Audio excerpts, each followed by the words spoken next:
Magandang araw, Pilipinas! Ito ang One Pilipinas News, ang inyong napagkakatiwalaang pinagkukunan ng mga balitang napapanahon, makabuluhan at may saysay. Mula sa mga pinakamahalagang kaganapan sa bansa at buong mundo, ihahatid namin ang mga balitang dapat niyong malaman. Mabilis, balanse at tamang impormasyon. Sa ngalan ni Sara Villas, our senior anchor, ako si Chanel Cruz. At ako naman si Jen Rosane Marbella. Narito ang One Pilipinas News.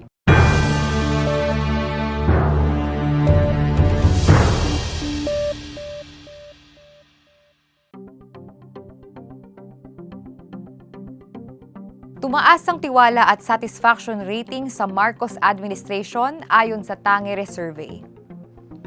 Impeachment trial ni VP Sara Duterte, posibleng humaba ang mga pagdinig.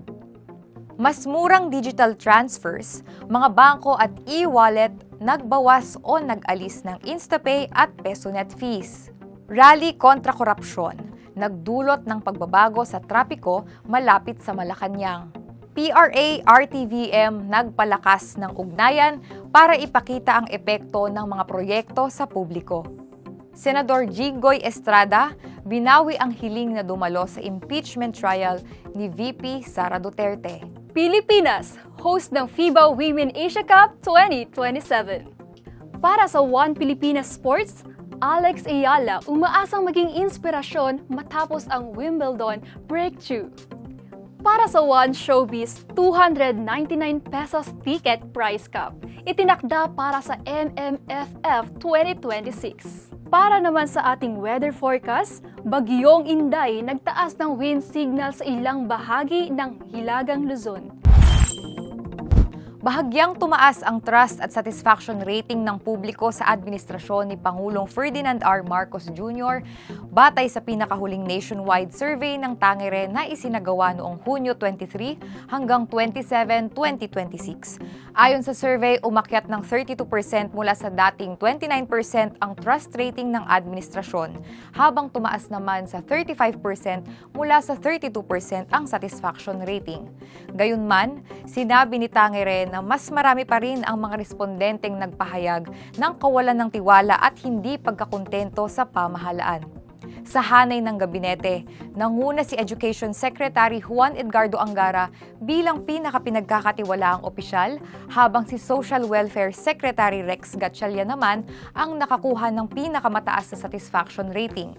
Isinagawa ang survey sa 1,500 respondent mula sa iba't ibang bahagi ng bansa na may margin of error na dagdag o kulang na 2.30%.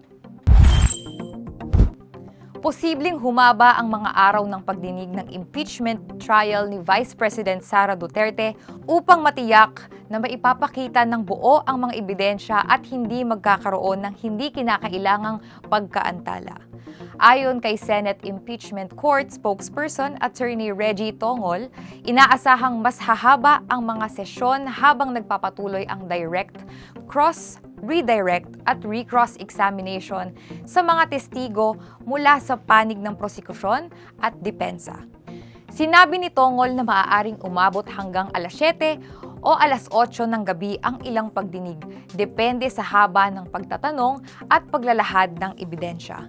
Dagdag niya, mas mahalaga pa rin na mailabas ang katotohanan kaysa madaliin ang proseso.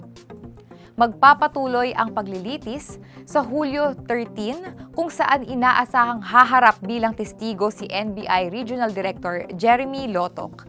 Kasunod nito, nakatakdang humarap si Office of the Vice President Chief of Staff Zuleika Lopez sa Hulyo 14 at si Legislative Security Bureau Head Executive Director Belinda Bello sa Hulyo 15. Pinag-aaralan din ng impeachment court ang mga isyu kaugnay ng hiling sa sabina para sa mga record mula sa Bureau of Internal Revenue, Anti-Money Laundering Council at mga bangko. Mas marami ng bangko at e-wallet ang nagbabawas o tuluyang nag-aalis ng bayad sa InstaPay at PesoNet transfers upang gawing mas abot kaya ang digital transactions para sa mga Pilipino.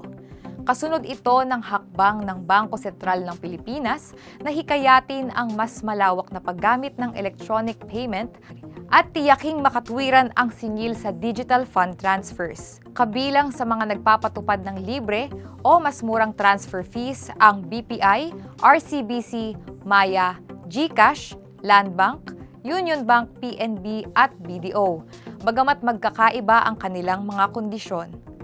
Nagpatupad ang BPI ng libreng InstaPay at PesoNet transfers simula Hulyo 1. Samantala, nag-aalok ang RCBC ng libreng unang 30 InstaPay transfers kada buwan. Binaba naman ng Maya at GCash ang kanilang bank transfer fees habang may ilang libreng transaksyon ang Landbank at Union Bank.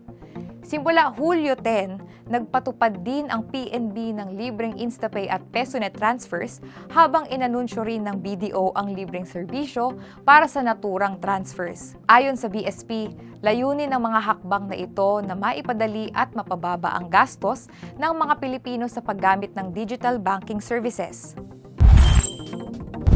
Sarado ang ilang kalsada patungong Malacanang dahil sa isinagawang Interfaith Rally against Corruption ng grupong United People's Initiative or UPI. Kabilang sa mga isinara ang Ayala Bridge at bahagi ng Mendiola, Recto, matapos maglagay ng mga barikada para sa seguridad ng inaasahang pagdagsa ng mga kalahok sa rally. Sa kabila ng malakas ng ulan, dumalo ang ilang retiradong military, pulis at iba pang uniformed personnel upang ipahayag ang panawagan para sa pananagutan sa umano'y mga kaso ng korupsyon, partikular sa mga flood control projects. Ayon sa UPI, hindi nila opisyal na hinihiling ang pagbibitiw ng sinumang opisyal ng pamahalaan, ngunit binigyang diin nila na may kalayaan ang mga dumalo na ipahayag ang kanilang sariling panawagan. Ayon sa Manila Police District, umabot na mahigit 2,000 katao ang dumalo sa Freedom Park habang mahigpit na binantayan ng mga otoridad ang daloy ng kilos protesta. Patuloy namang hinihintay ang pahayag ng Malacanang hinggil sa mga aligasyon at panawagan ng grupo. Nakipagpulong ang pamunuan ng Philippine Reclamation Authority kasama ang Presidential Broadcast Staff Radio Television Malacanang or PBS-RTVM upang talakayin ang pagpapakita at pagbabahagi ng mga proyekto ng ahensya sa publiko. Pinangunahan ang pagpupulong ni PRA Director Eligio III Defonso kasama ang mga kinatawan ng PRA. Habang pinangunahan naman ng RTVM ang talakayan sa pangunguna ng Executive Director Franz Gerard R. Imperial. Layunin ng ugnayan na maipakita kung paano nakaayon ang mga proyekto ng PRA sa mga direktiba ng administrasyon ni Pangulong Ferdinand Marcos Jr. at kung paano makikinabang ang mamamayan at ang bansa. Kasama rin sa talakayan ang pamunuan ng PEA Tollway Corporation sa pangunguna ni na Chairman Engineer Anthony Peter Onyx Crisologo at President Delfin C. Torrecampo Jr. upang pag-usapan ang kahalagahan ng koordinasyon ng iba't ibang ahensya sa pagpapatupad ng mga programa. Binigyang diin ng mga opisyal ang kahalagahan ng mas mahigpit na pagtutulungan upang maisakatuparan ang mga proyekto tungo sa layunin ng #Bagong Pilipinas. Binawi ni Senator Jinggoy Estrada ang kanyang mosyon na payagang makadalo sa impeachment trial ni Vice President Sara Duterte matapos matuklasang naihain ito sa maling dibisyon ng Sandigan Bayan. Ayon sa Sandigan Bayan 2nd Division, dapat sana ay sa 5th Division inihain ang mosyon dahil dito nakabitbin ang kanyang kasong may kaugnayan sa umano'y 573 milyong plunder case. Tinanggap ng korte ang pagbawi ni Estrada at itinuring ng wala ng bisa ang kanyang naunang kahilingan na makadalo sa paglilitis. Bukod sa plunder case, nahaharap din si Estrada sa mga kasong graft na may kaugnayan sa flood control projects. Kabilang sa kanyang mga kapwa-akusado sina dating DPWH Secretary Manuel Bonoan at ilang opisyal ng ahensya. Samantala, inihayag ng ombudsman na plano nitong gawing state witness si Bonoan kaugnay ng mas malaking kasong isasampa.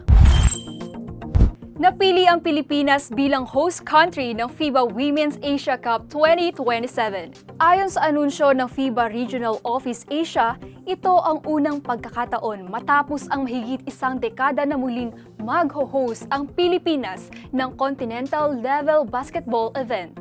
Huling ginanap sa bansa ang naturang antas ng kompetisyon noong 2013 FIBA Asia Cup sa Maynila.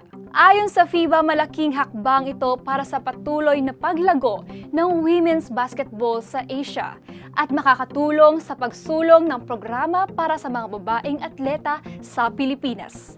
Ipinahayag din ng Samahang Basketball ng Pilipinas na mahalaga ang pag-host ng torneo dahil patuloy ang pag-unlad ng women's basketball sa bansang kabilang ang pagkakaroon ng professional league at mas maraming oportunidad para sa mga manlalaro na makapaglaro sa ibang bansa. Bahagi ang FIBA Women Asia Cup 2027 sa calendar of events ng FIBA Asia mula 2026 hanggang 2028. Opisyal nang sinimulan ang paghahanda para sa 52nd Metro Manila Film Festival 2026. Matapos ilunsad ang countdown sa isang kick-off event sa GH Mall ng San Juan. Inanunsyo ng Metro Manila Development Authority at MMFF Executive Committee ang unang 4 na opisyal na pelikulang kalahok. Kasabay nito, sinabi ni MMDA Chairman Ati Don Artes na magkaroon ng maximum ticket price na 299 pesos ang mga sinihan ngayong festival season, habang inaasahang mas mababa pa ang presyo sa ilang sinihan sa mga probinsya. Kabilang sa unang 4 na entries, The Greatest Showdown na pinagbibidahan ni Vice Ganda at Vic Soto. Second Miracle sa number 7 na pinagbibidahan ni Aga Mulak at Sia Vigor Amir. Natampok sina Dennis Trillo, Argus Aspiras, Will Ashley at Liza De Castro, at Haunted Carnival na pinagbibidahan ni John Arcilla, Marcel Soriano, Juliet Barreto, James Reid at Fiang Smith. Ayon sa MMFF Executive Committee, sinuri ang mga pelikula batay sa technical at creative merit, commercial value, global appeal, at pagpapakita ng Filipino values.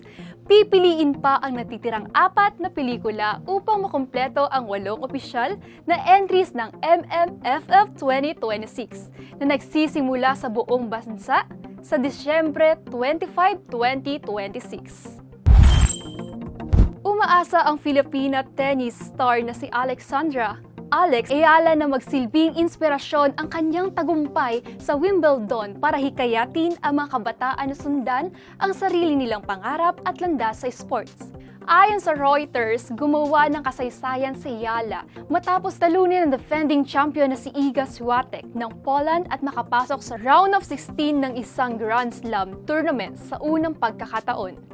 Sinabi ni Ayala na isang malaking karangalan para sa kanyang maging daan upang mas maraming batang babae ang maniwala sa kanilang kakayahan. Aniya, hindi niya nais na tularan lamang siya ng iba, kundi nais niyang makita silang gumawa ng sariling pangalan at tagumpay. Matapos ang makasaysayang panalo, naging emosyonal si Ayala at napaluha sa tuwa, ngunit iginiit niyang hindi ito nangangahulugan na kontento na siya. Nakatuon pa rin siya sa susunod niyang laban at patuloy na paghahandaan ang kompetisyon. Nagtaas ang Philippine Atmospheric, Geophysical at Astronomical Services Administration PAGASA ng tropical cyclone wind signal sa ilang lugar sa Hilagang Luzon dahil sa bagyong Inday noong Biyernes, Hulyo 10, 2026. Nasa ilalim ng wind signal number 2 ang Batanes, silangang bahagi ng Babuyan Island at hilagang silangan bahagi ng mainland Cagayan. Samantalang isinalalim naman ng wind signal number 1 ang ilang lugar sa Cagayan, Isabela, Apayao, Abra, Kalinga, Ifugao at Ilocos Norte. Ayon sa Pag-asa, taglay ng Bagyong Inday ang lakas ng hangin na 150 kilometro kada oras malapit sa gitna at bugso ng hanggang 185 kilometro kada oras. Habang nasa silangan ng Basco, Batanes, nagbabala rin ang Weather Bureau sa posibilidad ng malakasang ulan, pagbaha at pagguho ng lupa sa apektadong lugar.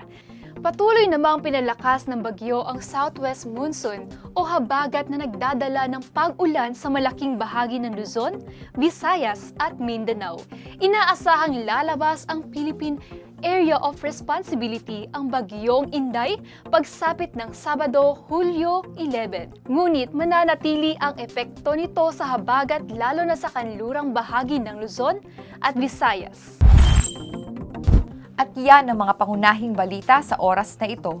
Maraming salamat sa inyong patuloy na pagtiwala at pagsubaybay. Patuloy na maging mapanuri at manatiling ligtas. Ako si Chanel Cruz. At muli, ako si Jen Marbella. Ito ang One Pilipinas News. Naghahatid ng balitang totoo at makabuluhan. At para sa bawat Pilipino, magandang araw.